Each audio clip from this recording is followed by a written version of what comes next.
prima di togliermi la vita, preciso alcune cose. 1. Non ho nessun problema economico. 2. Nessun problema sentimentale.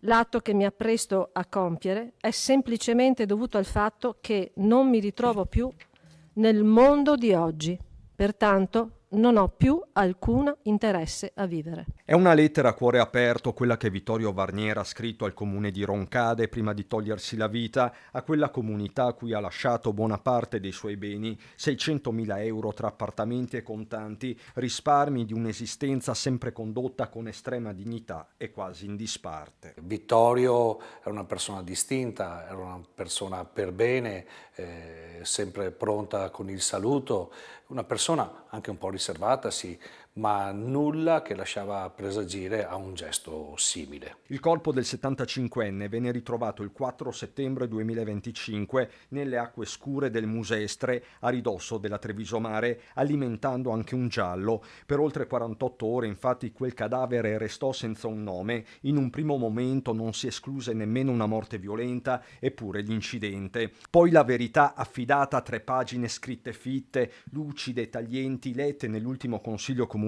e trovate nel suo appartamento di via Daria Biancade, una casa divenuta nel tempo quasi una gabbia con il passato che soverchia ogni afflato di futuro. Il mio problema è che non voglio frequentare ambulatori, ospedali, strutture sanitarie, case di riposo ed altro. Ne ho viste troppe nella mia vita, assistendo i miei familiari e altre persone. Altra cosa importante è che non voglio essere di peso a nessuno. Anzi, chiedo umilmente scusa a tutte le persone che verranno coinvolte nel mio caso.